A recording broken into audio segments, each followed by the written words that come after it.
Hi guys, welcome today to the Modern Challenges to the Extraterrestrial Hypothesis Conference here in Roswell, New Mexico, 70th anniversary of the Roswell crash.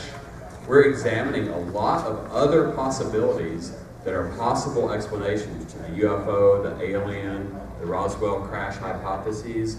And one of my favorite choices, I was so excited when he said yes, he wanted to come, is Greg Bishop, who's coming up now with alternative theories to UFO origins.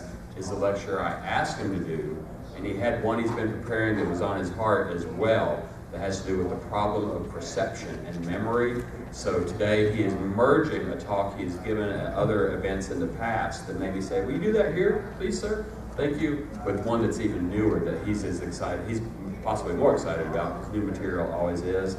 I met him years ago at a crazy place called the Integratron in California at a retro UFO event. I saw him lecture. Greg has had a handle on this alternative theories thing long before I came onto the scene with the Excluded Middle collection. It's a blog. Many people argue about UFOs, aliens, paranormal, cryptozoology. They say it's this. The other side says it's this. And Greg was one of the earliest people in the scene to say, you know what, maybe there's a third or fourth, or there's a middle ground hypothesis. So I was really impressed when I heard him like around 2003 or 4. Tried to stay a little bit connected with him. Also, as a well-known UFO researcher, his project on Project Beta, this is the definitive, you'd almost say, Bible on researching how government officials give disinformation, misinformation to American citizens to promote a belief in the UFO phenomenon, just to promote a belief system. CIA did it in the contactee movement in the 50s. This is one case study of how the government drove a man mad, almost with UFO info. Used him. He lectured on this years ago in Roswell, and it was very well received. He's also a contributor to this brand new, barely a month or two old, UFOs Reframing the Debate. Another book that, this challenging the ET hypothesis idea among credible researchers, much to my surprise, it's getting to be a thing. I didn't invent the idea. It's the first time it's happened in Roswell at this level, this magnitude. It's out there, and Greg is also, as a popular blogger, he writes articles all the time, a contributor to this, and this is the newest, latest, and greatest. And we've had a total of 3 contributors to this book that are at least present here in Roswell, that are also coming and going with this conference too. But I'm just honored he said yes. I'm glad. I know you're going to enjoy hearing the other side once again from a guy who takes it much larger than I do. He's been at this writing, blogging, and speaking for years too. Great guy. Thank you again for coming, Greg. Bishop, welcome him up, please. Thanks. Nice. What a very nice intro. Let me share. I record some of my talks myself too. I carry this. I'm an audio person, so I carry this digital recorder. Anyway, that was a nice introduction by Guy. I've got a few more things that I wanted to talk about, sort of like my background. Yeah, there's that was a magazine that I did with some friends for 10 years called The Excluded Middle. It was collected in that book that Guy showed you called Wake Up Down There.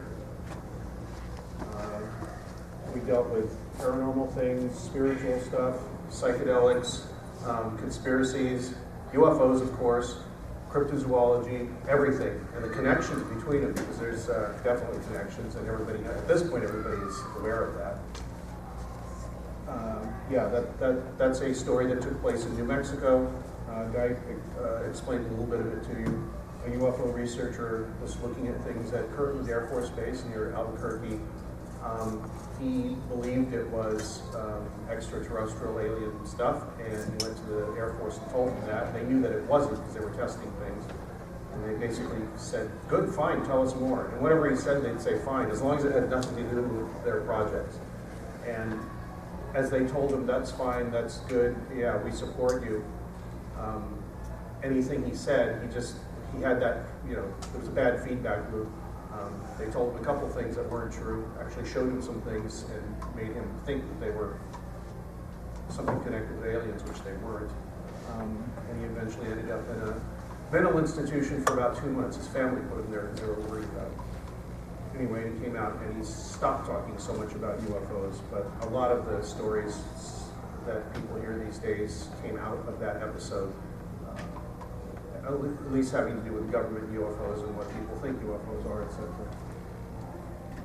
That I got to, there was the whole series called the Weird States series, or Weird series, and I did about 3/4 of that book for the California entry, because I live in California, I live in Los Angeles.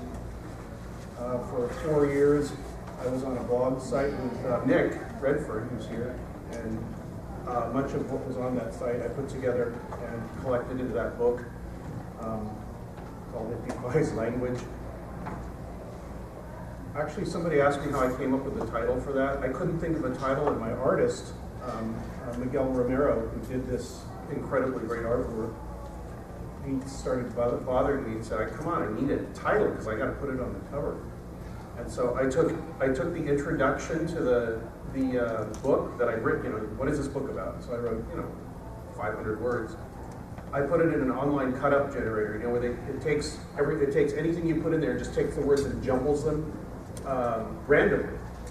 And it makes no sense whatsoever. I started reading through them, and whenever a phrase came out in my mind, I type it out, and that's one of the phrases that came out, and I said, that's a perfect title for the book. So it was a fun way to come up with a book title. But yeah, it's mostly UFO stuff. There's stuff about my interaction with government people and spies, people I've met, my theories about it, some of the stuff I'll talk about here. And of course this book, which Guy just mentioned. I'm among 14 contributors to that book. I think it's selling pretty well. We haven't gotten as many bad reviews as I thought we would get, although there are a few. All right. A friend of mine had a birthday a couple months ago online, and for some reason, once in a while, I'll put a graphic up, on their Facebook page just to be nice. And this one that just came to me because he's also an anti, or that's not the only explanation. So I found a picture of Admiral Akbar from Star Wars. Anyway,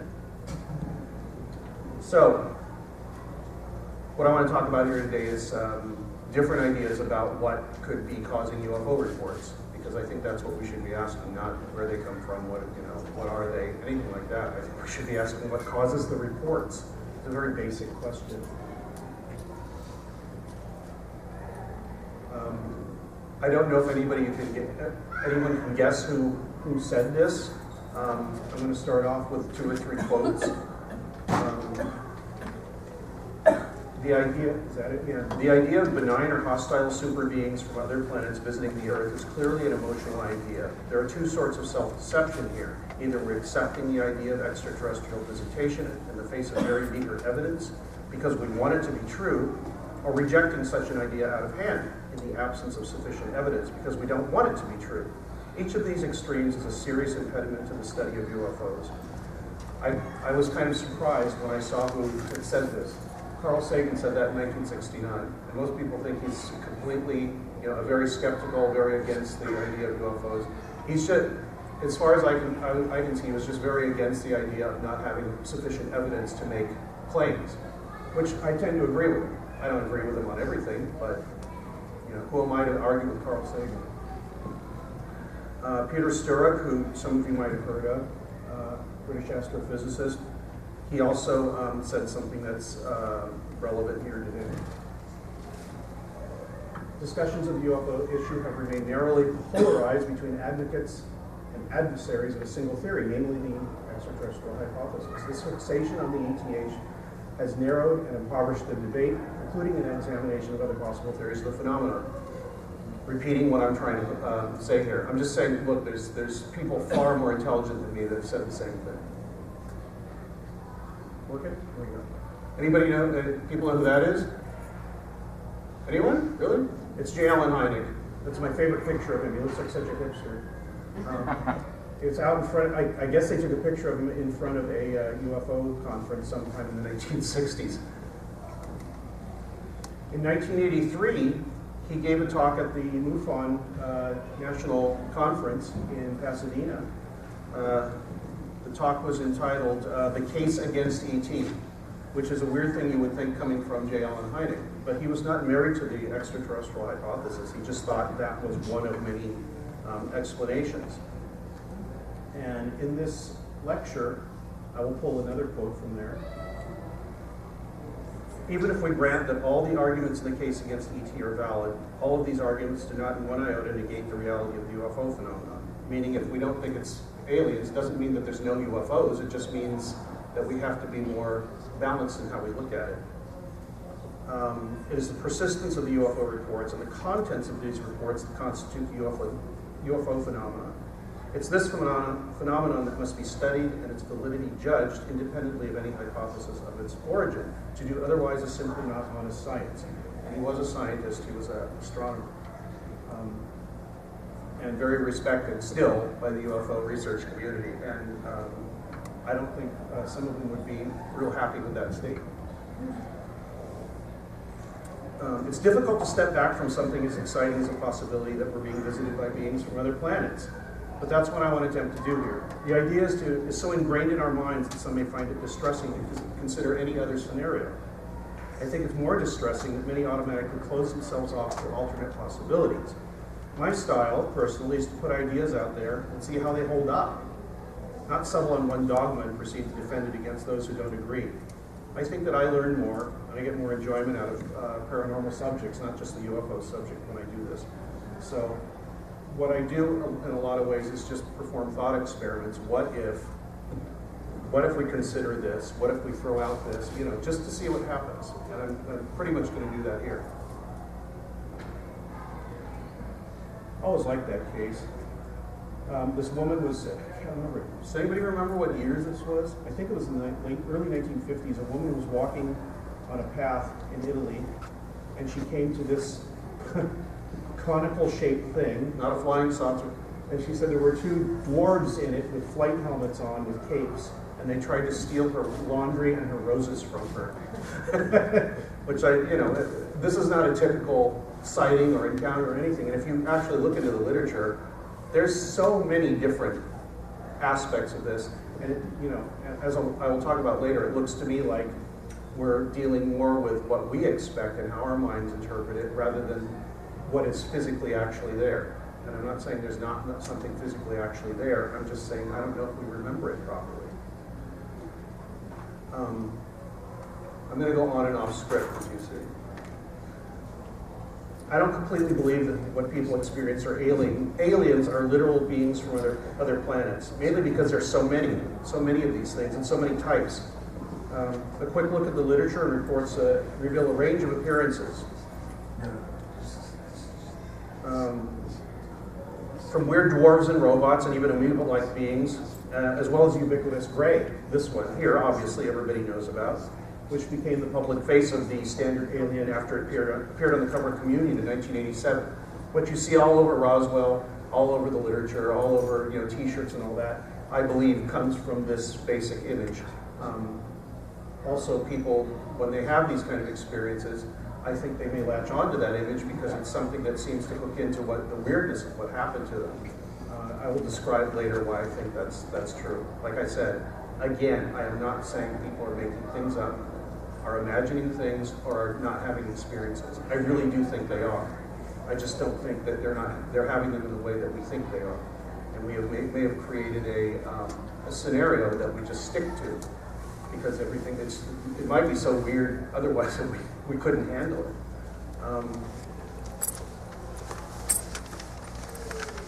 Here's another example of some weird beings. This is one of my favorites. This happened in 1947 or 1952. I've read two different dates. Near Lima, Peru, this guy was driving on the highway. I think it's called the Pan American Highway.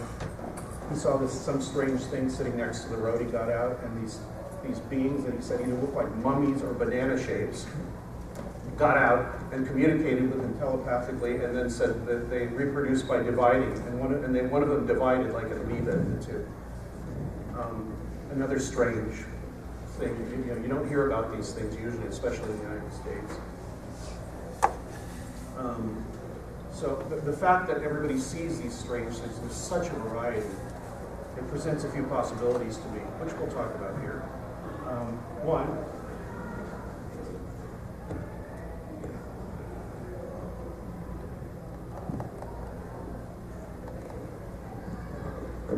Sorry, I didn't put it in the right place. Thanks. So all this variety, looking at it, it suggests some things to me. Either, one, okay, there are almost an infinite number of civilizations visiting us, which is kind of hard for me to accept. They can change their appearance to suit the situation, which is possible. Or we're dealing with something that relies on our own minds to make a decision about what we are seeing, or controls our minds to make us see what we think we might be seeing. One of those. Or possibly a combination of these things, depending on the situation. There's no real proof as yet for any theory except what we tell ourselves or what we think the aliens are telling us, aliens in quotes. When I say aliens in this talk, I'm using this term as shorthand for intelligent life which is non-human in nature, so as to keep the extraterrestrial idea as a possibility rather than a reality. As you can see, it's a very loaded term. Also, I will not be talking about UFOs that are explained as hoaxes, misidentifications, government projects. So I think that the core of the UFO subject is very likely a phenomenon which is non-human in origin. That's one of the few things I'm fairly sure about. I'm not 100% sure. I'm not 100% sure about anything I'm telling you today. In fact, if somebody tells you that they're 100% sure about any of this stuff, you should run away quickly. If human history has taught us anything, it's that we never know as much as we think we know. This is an old map, probably from the 15th century before most of the world was studied, was explored. There's always something new to be discovered, new ways of looking at things, new information that can change our maps of reality over generations or even in an instant, especially these days with the way communication is. It may be comforting to some who believe that we now know all there is to know, that our world and most of our universe has been figured out, but of course no progress is made this way, it never has been.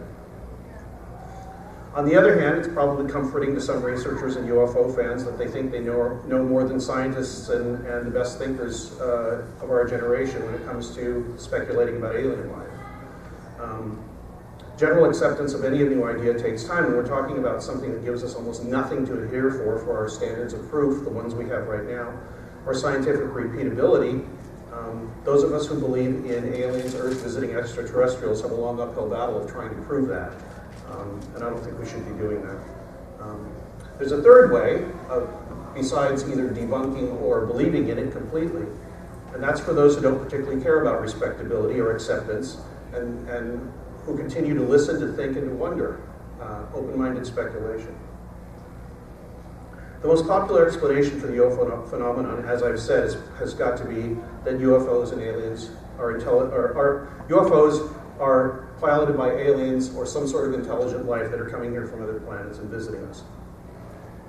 The ET idea has invaded our collective consciousness so much that it's accepted as reality by most of us interested in UFOs. When somebody asks you, do you believe in UFOs? What they're really asking is, do you think aliens from other galaxies or planets are coming to Earth in structured craft? But we really have to ask ourselves, has there been any real objective proof that this is really happening? All we really have right now are our explanations and our perceptions and our ideas about the subject. Some may actually say that many UFO abductees and others and witnesses have told us that the aliens told us they came from other planets. That might be true, but why should we believe them? If there really are aliens playing at our expectations, are they trying to hide something? This isn't an original idea, of course, but if they do exist, as I'll argue later, they don't really need to fool ourselves because our senses and nervous systems, memories, expectations, and cultural cueing, that may fool us just as well as any alien might. I'll repeat again here. I'm assuming that actual contact between humans and non-humans does indeed take place from time to time. And I won't speculate where they come from. Well, I might a little bit in the talk. Does anybody know what that is? That's the that's Betty Hill, who's one of the most famous early abductees, probably the first famous one, 1962, I believe. When she was hypnotized, she said whoever she met showed her this map, and they said it was a map of the galaxy, or at least where their planet was in relation to our planet and other stars and planetary systems that they visited. 10, 15 years later, a woman named Marjorie Fish discovered that there was a star constellation that had not been discovered at the time, that that she said matched the description and the shape that Betty Hill had in her star map. And there's still debate about whether it looks exactly like that. There are an almost infinite number of stars, so it may be she may have just been picking out patterns. Stan Friedman is very, very strong on this idea that this is a real, that this was a real map that was given to her by whoever abducted her and her husband. Something that appears non-human and flying around the sky in a currently structured craft fits perfectly into our ideas of what aliens should be doing. But of course, many of you know that weird things have been coming out of the sky for centuries, and people have been assigning them to whatever category fits their culture at the time. Books like the Bible, the Quran, the Talmud, and the Mahabharata, and indeed other ancient holy books mention non-human beings, and sometimes flying in strange aerial devices. This class of creature was usually assigned to spiritual status, either as messengers of God or denizens of other worlds or dimensions. Ancient Greek philosophers were the first on record to discuss a universe full of other planets and possible extraterrestrial life.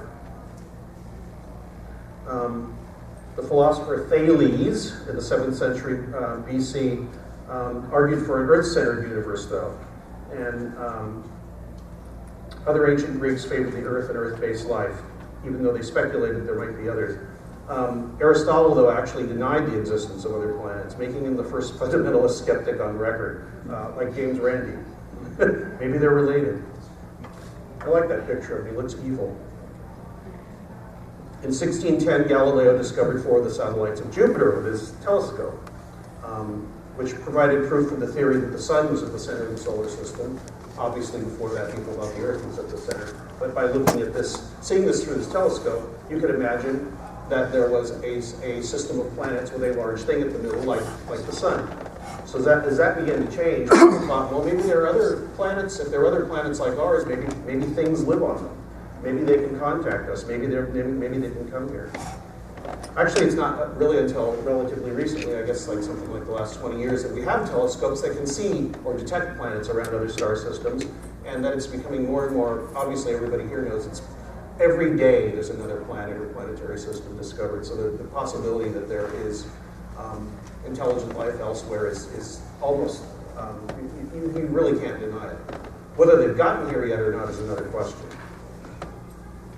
Present theories about the nature of space-time, distance, and acceleration, say most scientists, negate the possibility of anyone coming here and visit. It would just take too long, they say. In 1960, astronomer Frank Drake formulated an equation which guessed that there might be between 1 and 1 million worlds in our galaxy, just in our galaxy, with civilizations advanced enough to communicate with us. Depending on variables that are plugged into one side of the situation, dealing with the amount of time the planet had been there, what the atmosphere is, the dynamics of that solar system, all these, that's the number of planets, n equals number of possible inhabited planets. That was 1970, but as Drake said, there was really no proof that any of them had gotten here yet. It's just that the possibility was it was very possible that there were other civilizations, intelligent ones, that could possibly communicate with us. He wasn't talking about slime molds and stuff. He was talking about sentient beings that could communicate and travel. In 2005, the Journal of the British Interplanetary Society published a paper that's called Standard Theories of Long-Distance Space Travel into Question, meaning they thought that, based on theoretical physics, that someone actually could travel here relatively quickly. The title of the paper was Inflation Theory Implications for Extraterrestrial Visitation.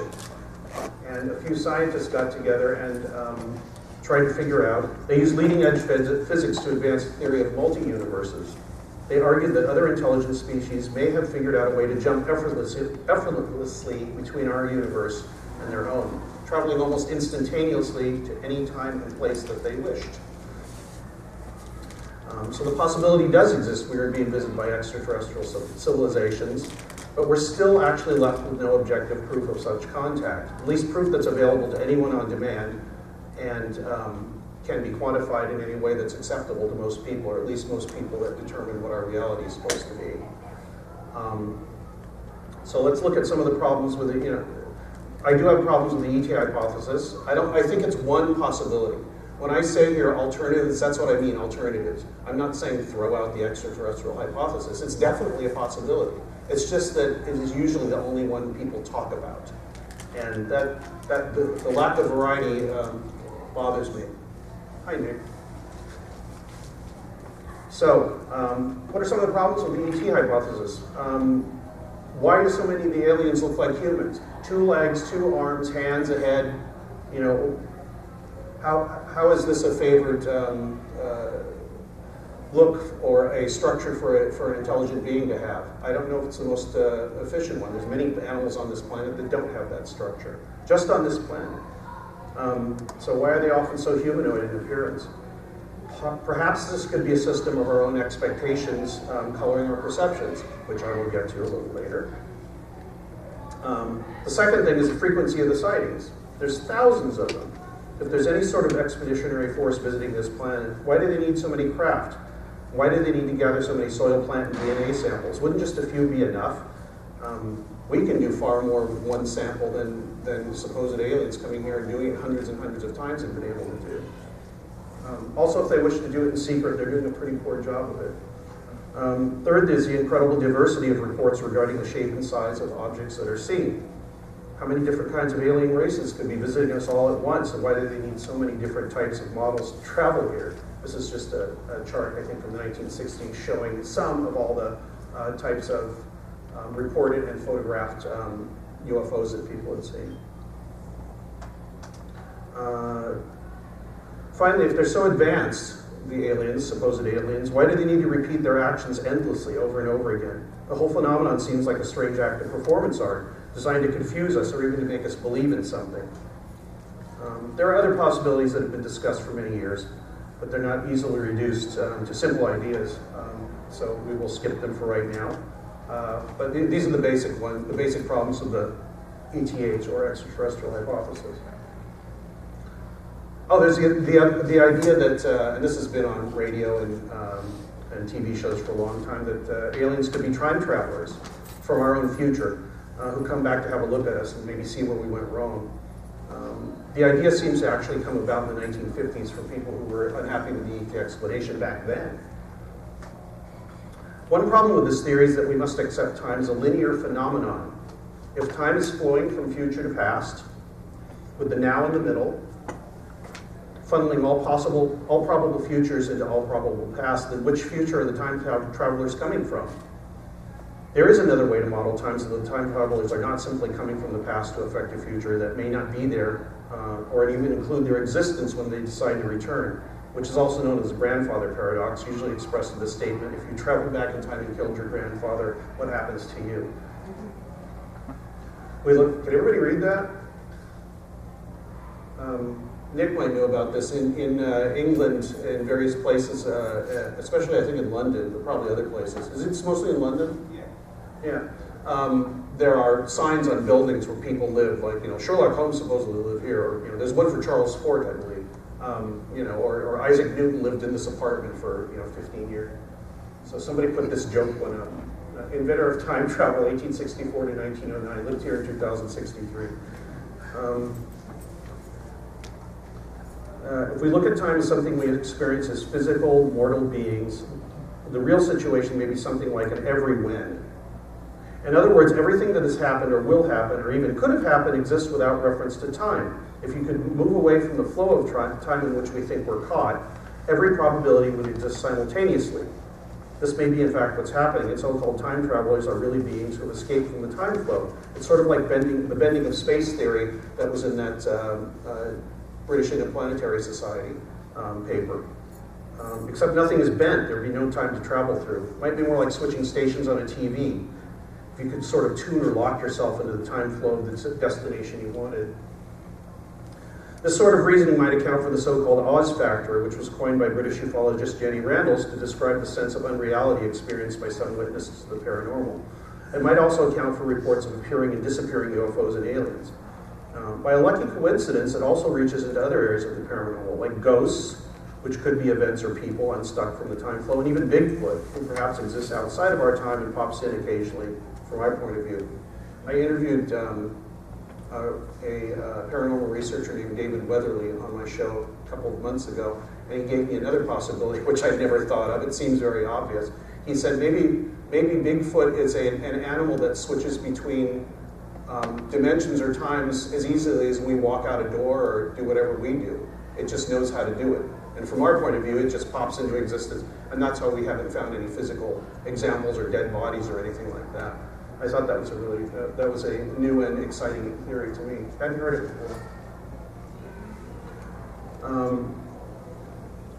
Another theory of UFOs and aliens is that they're not alien at all, at least not in the way we could traditionally think of them. In his 1955 book called The Case for the UFO, writer, researcher Morse K. Jessup wrote this interesting piece of quasi-prophecy. It's no longer necessary to explain them as visitors from Mars, Venus, or Alpha Centauri. They're part of our own immediate family, a part of the Earth-Moon binary planet system. They don't have to come all these millions of miles from anywhere. They've been here for thousands of years. Whether we belong to them by possession like cattle, or whether we belong to each other by common origin and association is an interesting problem, and one which soon may be settled if we keep our heads. Remember, somebody said this 62 years ago, and I think most people are ignoring this possibility. Jessup's relatively unknown theory was expanded upon by the late author Mac Tonnies. He called his theory the crypto-terrestrial hypothesis. The idea is that beings native to Earth have been here long before us and have advanced so far that we can't really distinguish them anymore from what we would call an ET civilization. This kind of idea is also featured in the books of people like Jacques Vallée and John Keel, and it also resonates with indigenous and folk wisdom throughout history, which often assign seemingly supernatural beings and events to different races of humans or other types of earthly beings. And that's John Keel, and me with more hair.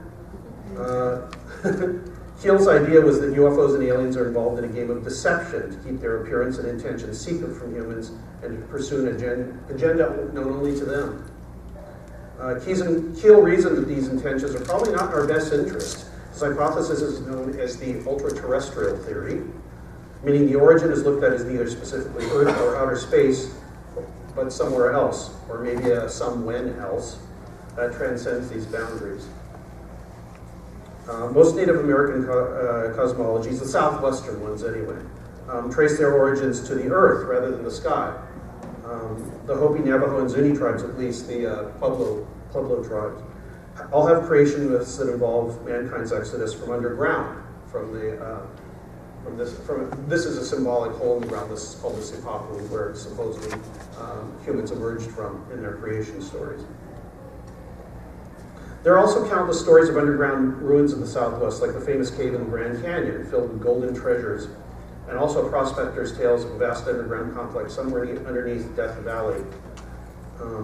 Artifacts reportedly found in the Grand Canyon were described as Egyptian or Tibetan in this article from April 5th, 1909 in the Phoenix Gazette. I'm sure some of you have seen this. No one has been able to confirm any of the details of the article, but curiously, the area mentioned is still permanently off limits to visitors and most national park personnel, according to David Hatcher Childress and Chris O'Brien, who are still trying to get to this place and get some video or film or something of this opening and find out what it is. It's a little difficult because they're not allowed to go there for some reason.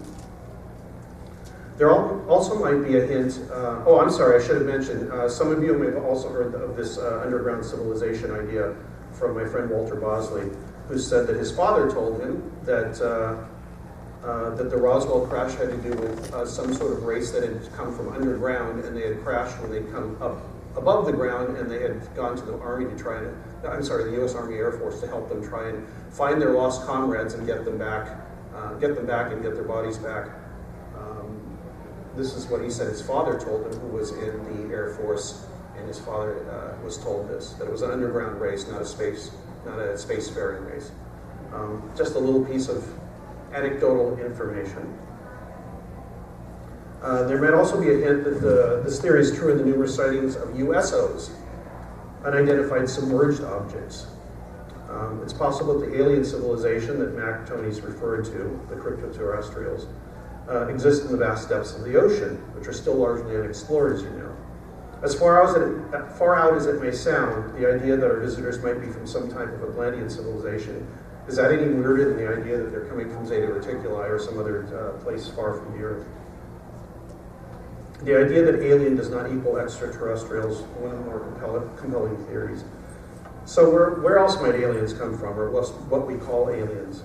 One line of thought is that non-human beings reside in a different dimension to our own, which I mentioned a little earlier, and can be experienced when conditions are just right, either through accident or intention.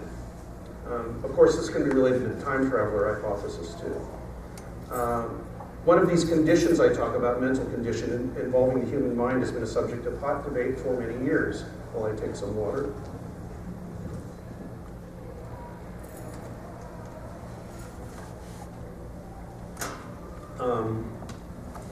This is Canadian scientist Michael Persinger.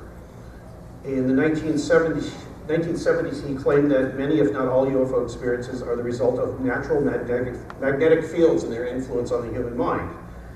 He actually built a helmet, a football helmet, that he used to stimulate certain areas of the brain with very strong magnetic fields.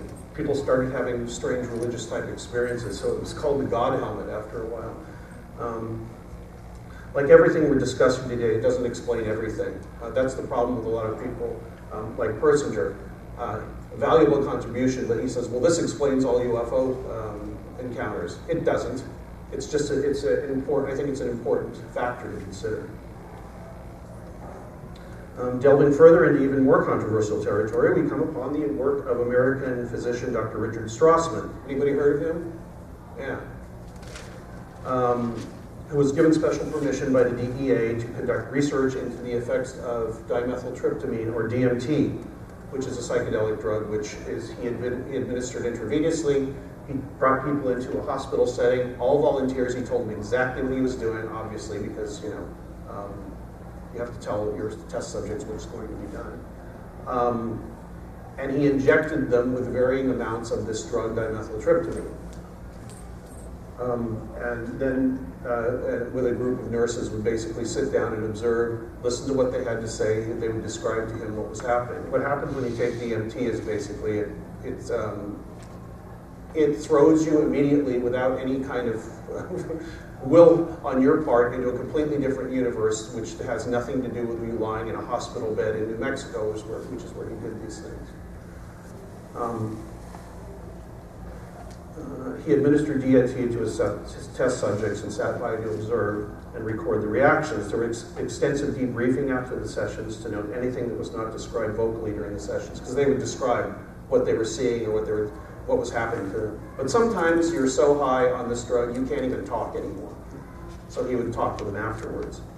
About half the volunteers met up with something they described as aliens during their experience in this altered state. The research is described in the book DMT, the Spirit Molecule. At first he had trouble even admitting that this was going on, because he was a medical doctor, a trained scientist. He wrote in his diary, I'll read some of his diary about what was going on. This is from Rick Strassman himself. I continually feel surprised in seeing how many of our volunteers made contact with them or other beings. Research subjects use expressions like entities, beings, aliens, guides, and helpers to describe them. The life forms look like clowns or reptiles, mantises, bees, spiders, cacti, and stick figures. It's still startling to see my written records of their comments, like there were these beings, or I was being led, or they were on me fast. It's as if my mind, this is Strassman talking again, it's as if my mind refuses to accept what's there in black and white. One of the other participants said they do seem to be interested in you and in people, especially in their feelings. It was like it was interested in my fear and in me. If you're familiar with the abduction literature, which I'm sure some of you are, these phrases and descriptions are exactly what is reported by many people who claim to have been taken out of their beds or cars or whatever and led into machines that look like spaceships. Of course, some of the DMT test subjects even talked about medical exam scenarios, even those who claimed they'd never heard of abductions and didn't know what was involved. So these things spontaneously happened to people that were on some kind of drug that took them out of normal waking consciousness. That's fascinating to me. This is Terence McKenna, who was a psychedelic researcher and author. He died a few years ago. He thought UFOs were manifestations of the collective soul or unconscious and were guiding us along some sort of evolutionary path. He's probably best known for his encounters with something he called self-transforming machine elves. That was his quote.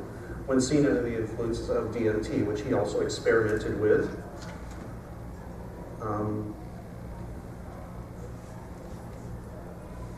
There, that works. He described these entities as playful, curious, and yet immensely wise, eager to teach as much as to learn. This echoes, of course, some of Whitley Strieber's descriptions of his visitors. Thousands of others have described similar encounters. Perhaps these are not mere hallucinations, but a manifestation of a realm of consciousness of which we are part, or perhaps only dimly aware of because of our place within it. Much of this was discussed in McKenna's book, True Hallucinations. So a normal reaction to these findings would be, so what? People are seeing aliens on drugs. I know lots of people have done that. There are two reasons why this could be important to our quest to find where these others, in quotes, come from. The first is that this was a scientific study, Strassman's, with a control group. In other words, people who were not administered the drug. They were injected, but nothing happened to them because the drug wasn't in there, just to see if it was a psychological reaction to even thinking they were going to get the drug. The second reason this is important isn't so obvious, and that's this. If we turn this idea upside down and consider the imagery was not all coming from inside the subject's heads, what happens? What does that tell us? Did the DMT allow people to access a non-time and space realm and meet intelligences who reside there? I think it's an important question, and one that most UFO researchers will not consider for fear of being considered crazy. Since that's what most people think of most ufologists, what's the problem? I think we should go for answers where they lead us. Another theory I'd like to consider is the manifested thought forms idea. There's a tradition amongst Tibetan Buddhists that certain advanced spiritual practitioners can will things into existence. Some of these exist as specters or non-physical objects, while others may take on a life separate from the original creator. Some of these are said to be the etheric counterpart of a living person who is undergoing an out-of-body experience. Even more mysterious are the externalized manifestations of something whose existence originated in the mind of its creator by intense concentration and visualization. In Tibet, this kind of ghost was known as a tulpa. I can't find any references to them now. Apparently, the sole reference that I found is in the books from the 1920s by a woman named Alexandra David Neal, who sneaked into Tibet, pretended to be Tibetan, and went and met the Dalai Lama at the time and talked to a bunch of lamas and Tibetans. They told her they were practitioners who could will and imagine things into existence that became physical. Other people saw them, they had physical existences. Apparently, if you weren't good at it, it's hard to turn them off, though, and to stop them, which actually sounds like some occult practices. Some researchers have extrapolated this manifested thought form idea to UFOs and aliens, hypothesizing that witnesses or someone in the immediate area called them into existence. Meaning, if there's something, the possibility of a UFO or an alien or something there, that people's minds are used to call some physicality into existence, if that makes any sense. So my take on this idea is that probably during or maybe just before a UFO encounter, there may be something in the vicinity of the witness that uses unknown and untapped powers of their unsuspecting minds as a tool to make themselves seen and also leave traces of their passing, as in physical traces, like I said about the tulpas. All right, Nick. Here's a quote from Nick Redfern. I thought since he's here, he can read it. You'll have to talk into my lapel. Oh, okay. We were both interviewed for UFO Mystic, and it was a written interview. And Nick, is it working? Wait 1 second. Oh, okay. And I gave a certain answer, and this is Nick's answer. Go, Nick. All right. My view is that the reality behind the UFO phenomenon is somewhat tulpa-based, in the sense that it appears in a fashion that is acceptable and believable to the culture and society of the period in which it manifests, such as demons and gods to the people of ancient times, fairies and goblins in the Middle Ages of England, or long blonde-haired contactee-style aliens in the 50s, and the emotionless black-eyed greys of today. And It doesn't mean that UFOs, aliens aren't real, but it might mean that some aliens are actually our creations. And very quickly, won't go any further. No, please. But one of the interesting angles, if anybody's heard of the very, very real, fairly recent phenomenon of the so-called Slender Man, this paranormal creature that was sort of born on the internet in 2009, and now people see the Slender Man all around the world. So the belief is that so many people consciously thinking about the Slender Man and reading about it and going online and talking about it has inadvertently led to the creation of a real world version of the one that actually surfaced in the world of fiction. So that's basically the phenomenon of Tolkien in a boiled down fashion. All right, thank you, Nick. All right.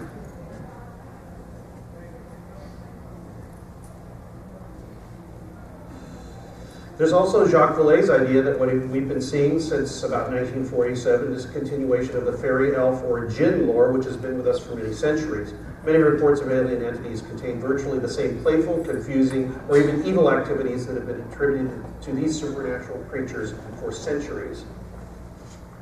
Whatever UFOs and aliens ultimately turn out to be, it's likely that we will find that they've been with us since before recorded history.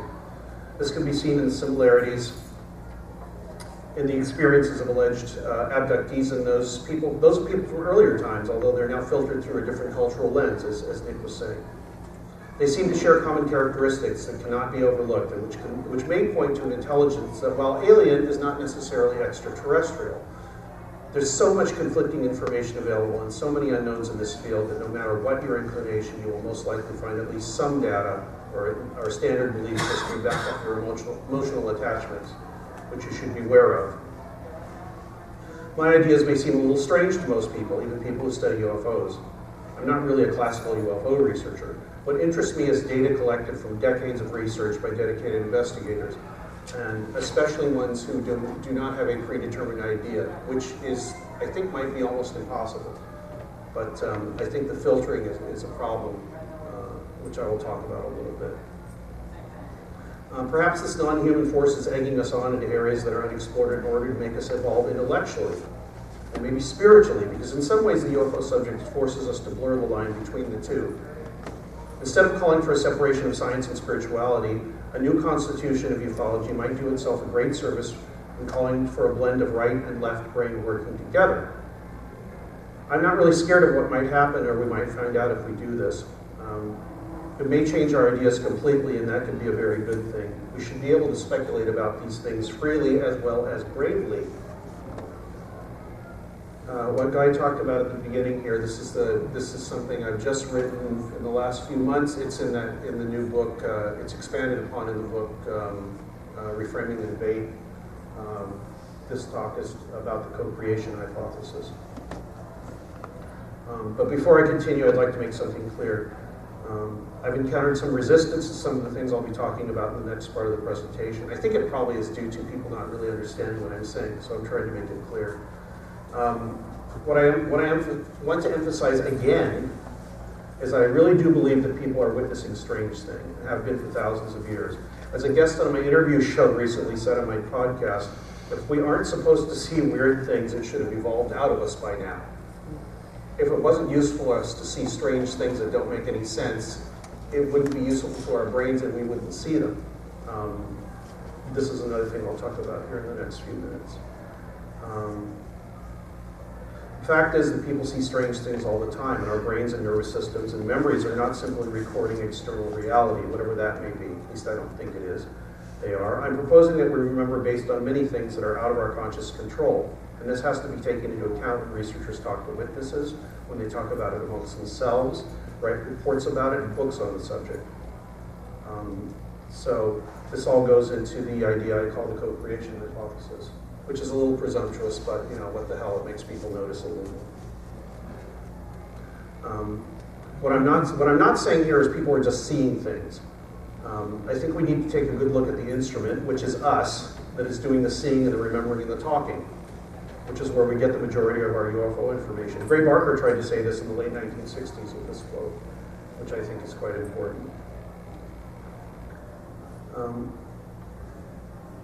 This is a tough one. I asked people if they could figure out what this picture was from, which famous UFO photograph incident. But I'll go on. My current attitude towards UFO study can probably be summed up as something like total interest combined with complete agnosticism, meaning being completely interested in all information but believing none of it, which is a tough thing to do because you're gonna be. Your opinion will be drawn towards certain things based on your personality, what you've learned, people you've talked to, things you've read.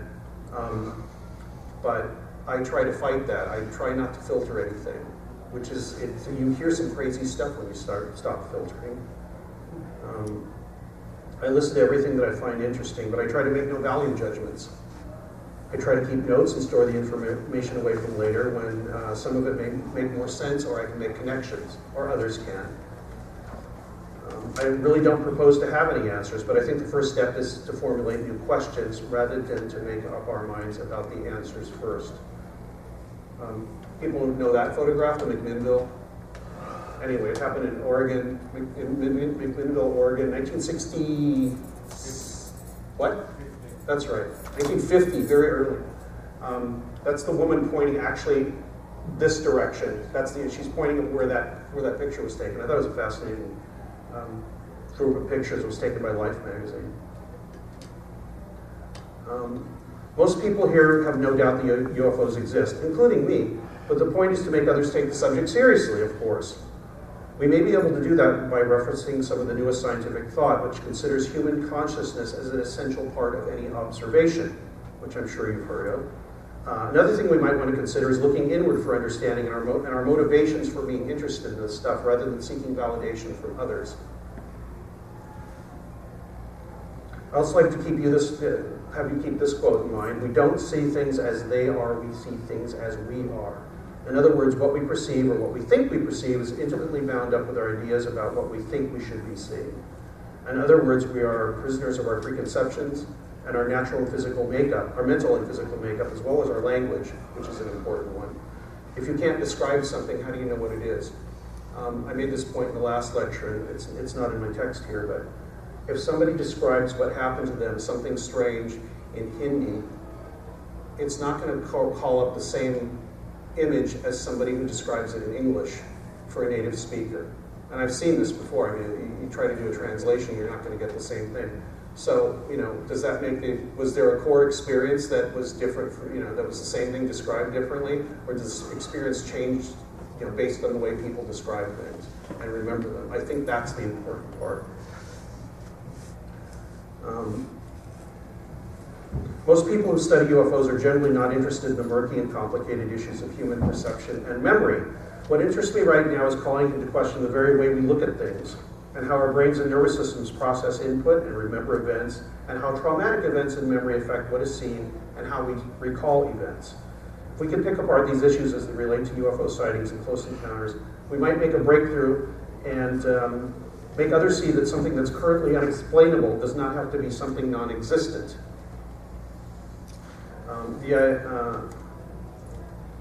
The idea of non-human consciousness is so elusive, I've started to think the key starts with us, sort of like a dog who looks at your finger rather than what you're pointing at. We may be looking at the effect rather than the cause, and how we interpret it may be wrapped up with our vision, our nervous systems, and our beliefs. The encounters with the most potential for study are those that are closer to people, the close encounter scenarios described by J. Allen Hynek, I talked about earlier. These sort of encounters, the close encounters, seem to contain far more variety of interactions between the witness and whatever is seen, rather than a disk in the distance or a light going through the sky. The interaction between what is seen and what is actually there in the environment is what we call a UFO sighting. And as I said before, I think the real question is what causes UFO reports. If we can get to the cause after subtracting all of our perceptual noise, what would be left? I don't know, but I think it's a good question. The late abduction researcher Carla Turner once told me that the gold is probably going to be in the anomalous details. I've taken that as a sort of starting point because the stranger cases do not fit standard categories. Because they don't, they may contain clues about the nature of the phenomenon and how we perceive it. I know this sounds counterintuitive, since most researchers throw out or ignore the weirder cases, but I think the whole phenomenon is counterintuitive, and we should pay more attention to when things don't fit a pattern. Okay, some UFO porno.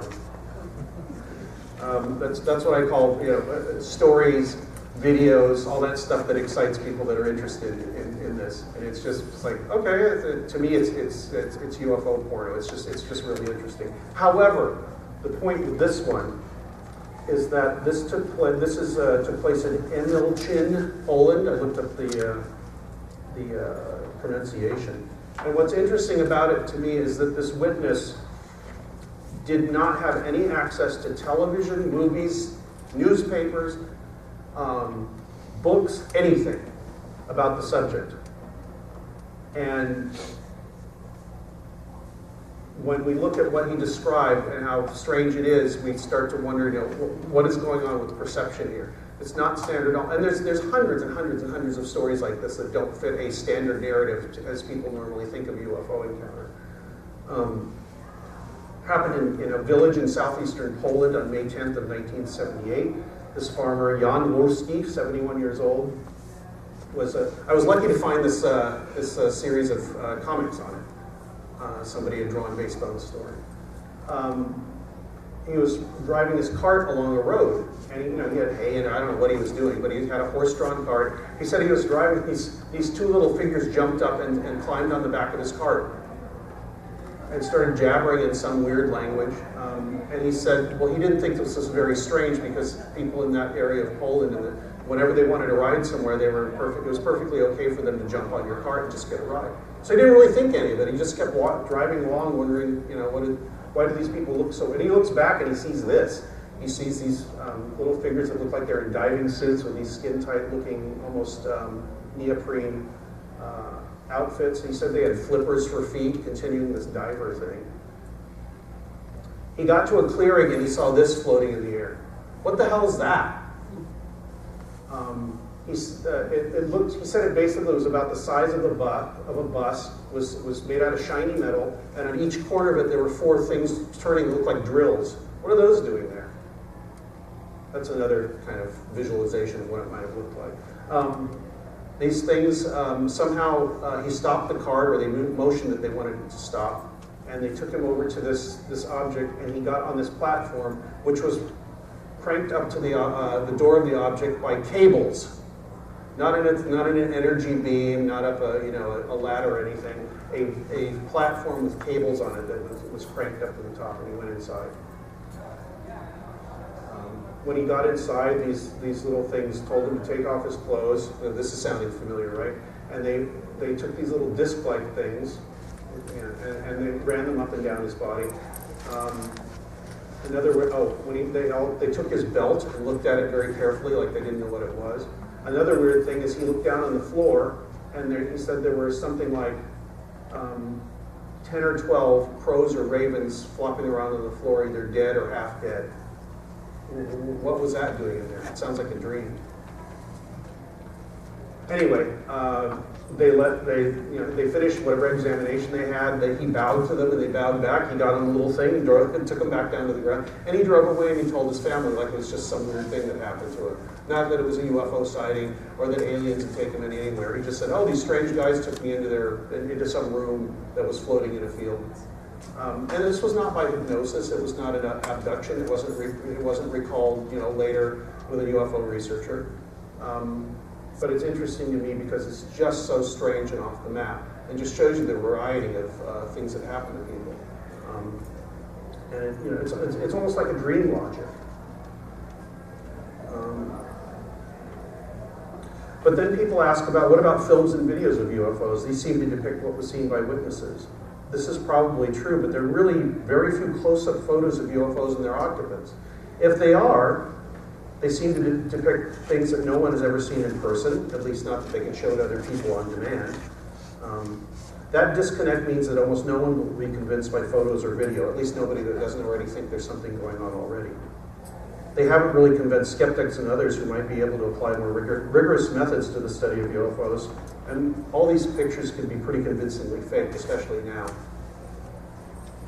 I think if we can make some sort of headway in understanding how we see and remember, own minds, how they work, we can begin to crack the mystery, maybe see it for what it is, rather than what we think or expect it to be. We need to take a step back, even if it's as a thought experiment, as I described before.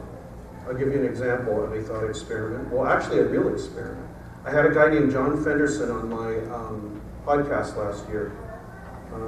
What he did is sometime in the 1970s, him and his friends took they did laundry bag floating, like Chinese lanterns do that now. The people where you light them, they float up and they cause a lot of UFO report. He did this in the 70s. They took, laundry bags, nice light plastic, put candles underneath and lit the candles and let the things off, and they floated up in the air. I don't know, probably 10, 15 of them. Him and his friends, and then they sat back to see what happened. He said that people started calling the police and the news stations and all that, and the reactions ranged from, there's a bunch of laundry bags flying around the town, to there's a huge alien fleet in here that seems to be invading. I said, well, what did you make of this? And the quote from him, what he said on my show, is, most of what you're seeing you're actually imagining and consists of what you are filling in based on patterns you expect. When something happens that you don't expect, you probably won't see it at all. Do people know who Joe McMoneagle is, the remote viewer? He was one of the Army remote viewers, one of the first ones. In 1997, he released a book called Mind Trek, and in the book he described what he thought was the mechanism we use for perceiving the world. He described what he thinks happens, and I think he talked to some psychologists, from moment to moment when your eyes and your nervous system and your brain perceive what's in your environment. And this is what he said about it. We reside and operate in a constantly fluctuating past of our own creation. By the time our processing is of any use to us, we are already dealing with past events. Our reality is one we in fact make up or invent as we go. And the quote continues, which I'm not going to fit on here.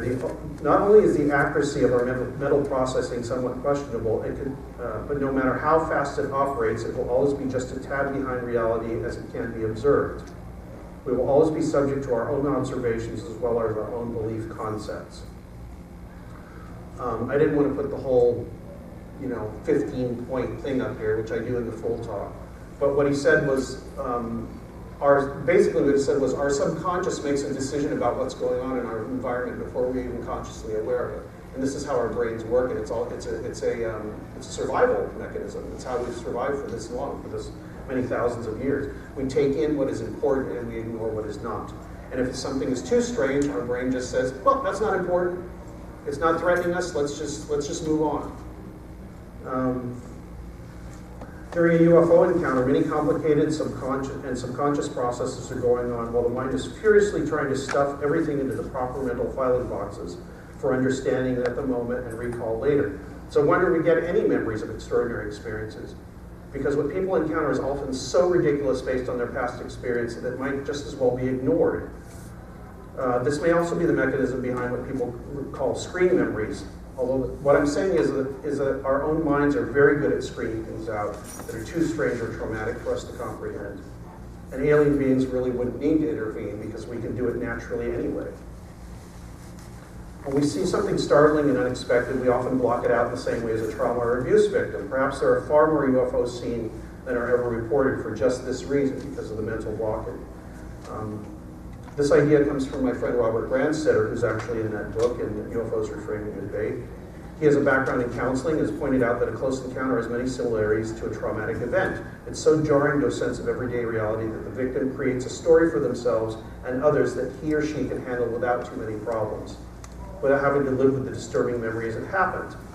Abduction victims often have terrifying memories, but I wonder if the actual reality is either so incomprehensible or even more terrifying simply because there's nothing to compare it to and the victim latches onto whatever makes sense, like what a UFO researcher or the literature or a YouTube video will tell them, or a TV show, even if it seems kind of outlandish by most people's standards. Parapsychologist Dean Radin, who some of you may have heard of, once told me in an interview, and this is his quote, "If we don't have a mental box to put things in, they tend to get lost. If we don't have anywhere to put our memories, they're simply forgotten."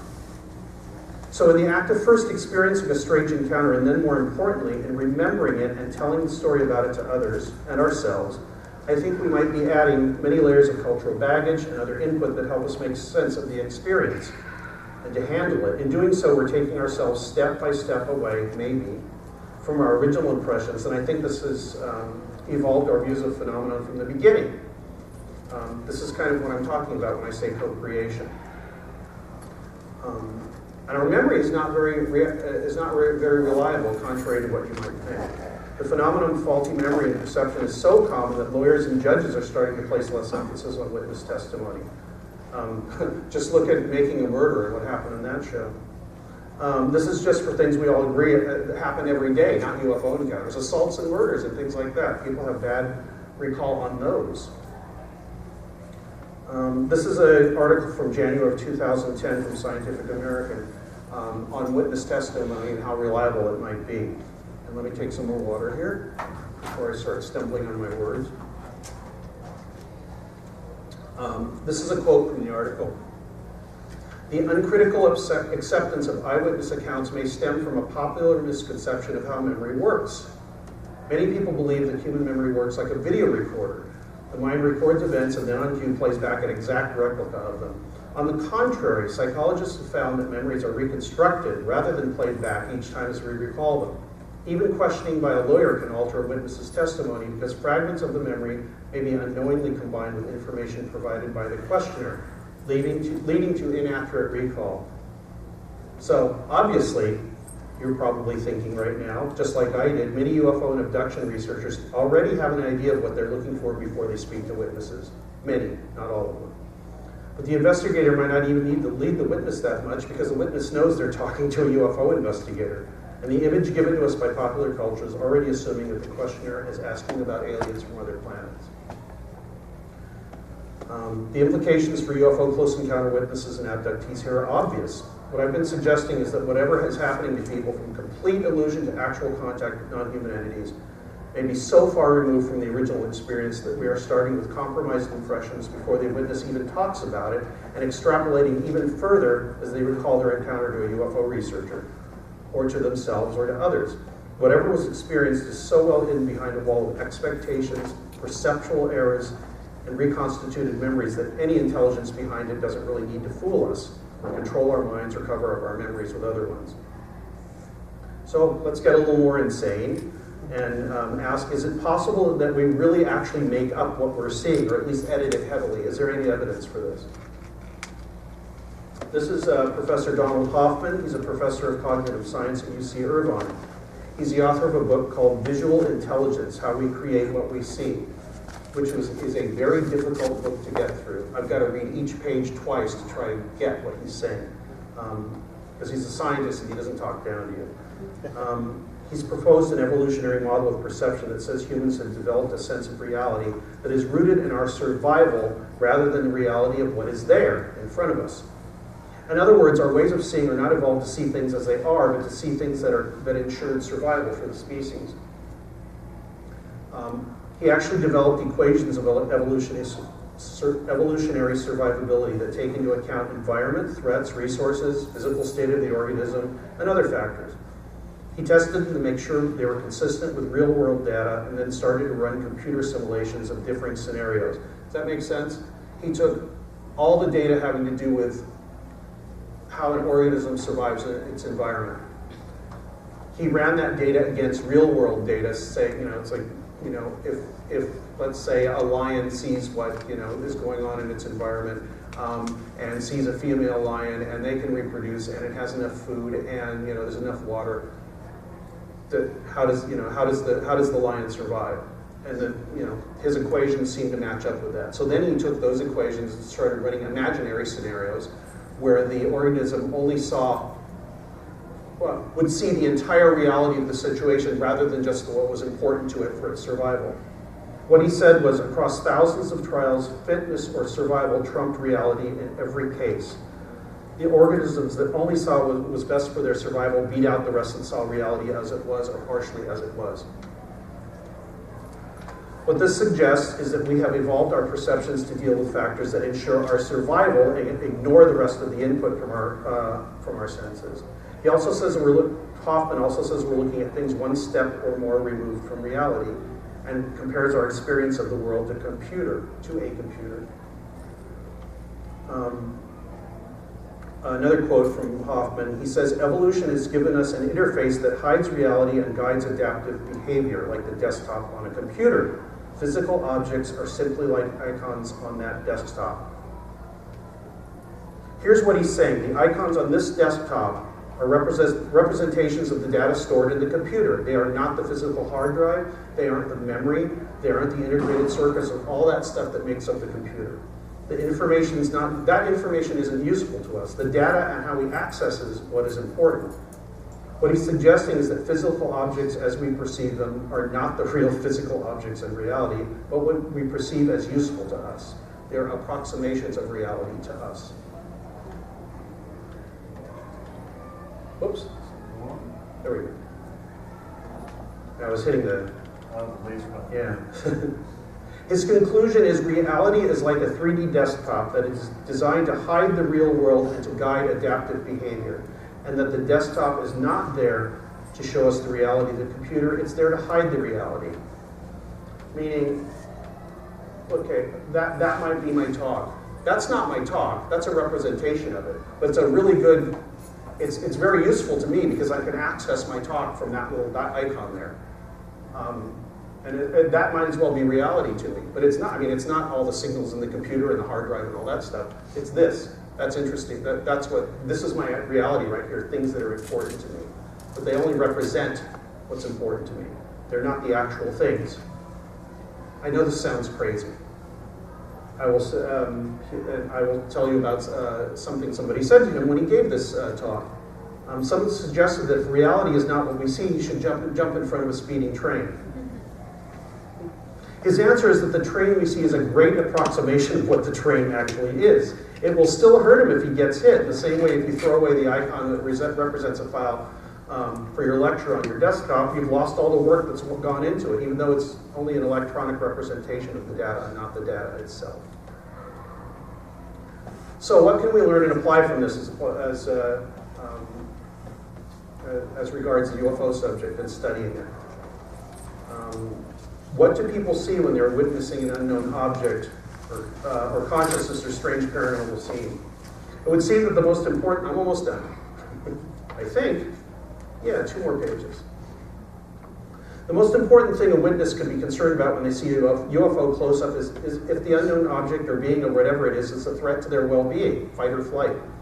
The mind will immediately latch onto the most familiar or recognizable scenario or make one up. Then in the remembering or retelling, the witness's mind may suddenly change events, as I've described previously. Notice how many of the encounters seem to rely on dream logic, which is at least within your mind's experience.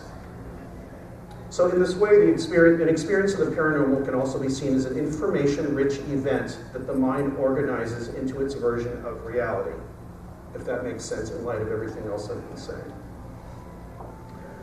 Mac Tony's again. He said something on my show once that I thought was so important that it's now part of the opening introduction to every single program. The quote is, what he told me, I have this hunch that the phenomenon, the UFO phenomenon, comes from some sort of domain of pure information. And the fact that we can interact with it at all suggests that we also inhabit a domain of pure information. Until recently, scientists have regarded mass and energy as the primary makeup of nature. Now some of them are starting to regard information as the basic currency of reality. This is according to advances in science and how we model our views of reality.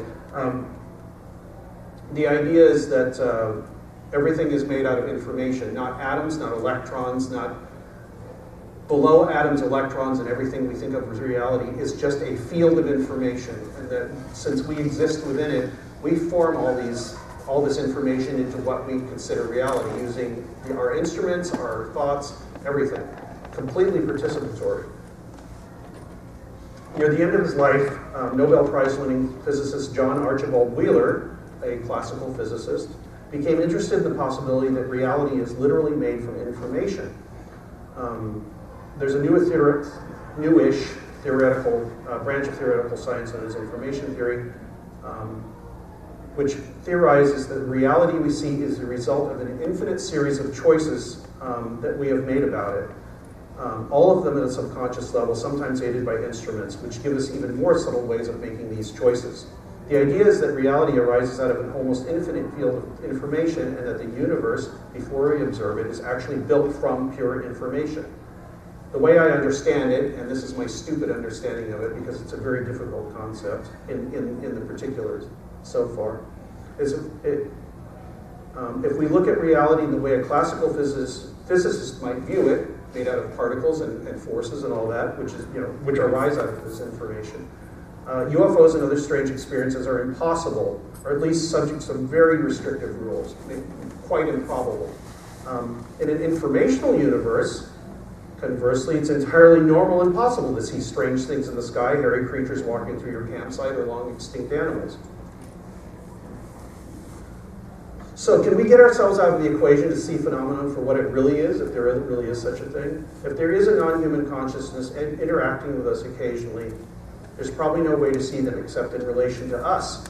And even theorizing about their motivations or methods are meaningless unless it is in relation to how we see them. There's the old idea that God created the universe in order to see what being not God was like. There was no yardstick for a supreme being's existence until not being a supreme being was a possibility. I think something similar is going on here. From the aliens, or whatever they are's point of view, we may not exist except when there is some sort of interaction. And they can either accidentally or deliberately create scenarios where we interact. There's also the issue that science can't answer everything, especially questions of how UFOs and the paranormal affects witnesses on an emotional level and how it may change their lives. That's also ignored quite a bit by UFO researchers, a lot of them. This aspect is usually forgotten in a rush for some sort of respectability by hamstringing UFO study into a scientific framework. I tried to address this in a two-part essay in It Defies Language called UFOs as a Cosmic Art Project. Many close encounter witnesses have their outlook, beliefs, and even their entire lives changed by one short encounter with the unknown. It involves issues that can't be quantified in a chart or narrowed down to a questionnaire. Perhaps the very act of trying to quantify these life-changing issues robs them of their meaning. It's an area ripe for research by someone who can perhaps forego the making of charts and graphs and instead focus on the documentation of each story as a piece of some larger puzzle. So a lot of what I've said here today is obviously speculation, but I'm a huge fan of these thought experiments, as I've said, and to use them as a way to stretch our ideas of what is possible. And you'll probably agree that this is needed in the UFO field, or you wouldn't be sitting here today. One more thing.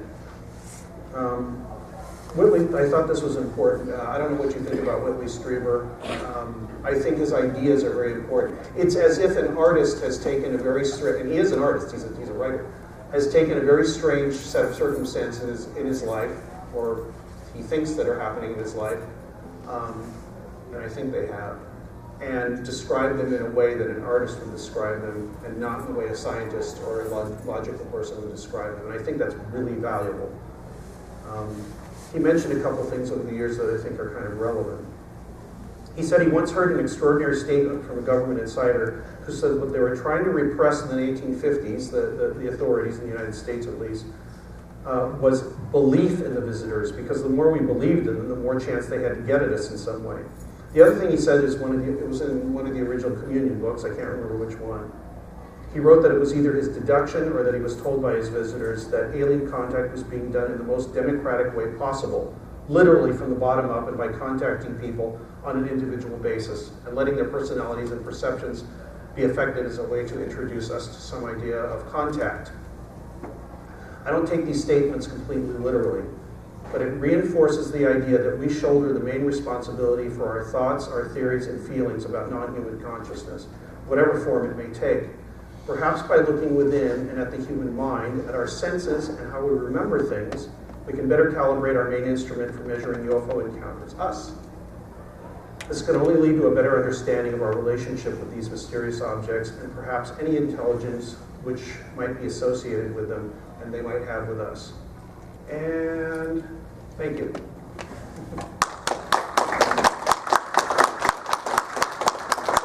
I did not keep anybody from lunch. It's in 5 minutes. If there are any questions, I will answer them, or I will be back at my table and answer any questions. Anything? Okay. If you're hungry, you're perfectly free to go. Don't make me keep you here. That's a horrible thing to do, keep people from food. So thank you for this amazingly extensive presentation. You surveyed quite a lot of hypotheses about. There's more. Right. So among all these hypotheses, assuming that an investigator wanted to retain a scientific approach, can you suggest any methodology by which any of them could be falsified? Could I suggest a methodology by which any of these ideas that I've put up here could be falsified? I think the main methodology is to, at least mine and people that I respect, is to pull in all information, consider all information, filter that information based on what you think is important, based on your theory, but to realize that at some point you may have to throw out part of your theory if the data does not match it. The problem that most people have, I think, and this is a very human trait, is, and we see this in the political climate right now, is that you will come up with a belief or an idea about something, and you will continue to cling on to that belief and not accept any new information that may contradict it. And if you don't do that, you're just spinning your wheels and you're not helping anybody. You'll have to, and I'm going to say, I'm really stupid, what do you mean by falsifiable? And that's a very standard scientific term.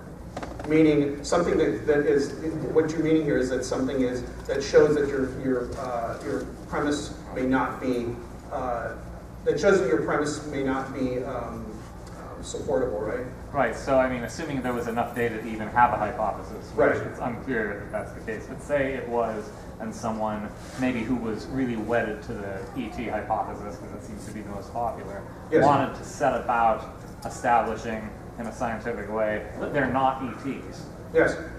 Can you, for example, see any scenario that would refute that they're ETs? And from there you could say, well, can we refute their demons? Can we refute their submarine, hollow earth people? You see what I'm saying? Yes. Yeah. So, well, you know what? In the way that people perceive these things, you can't really.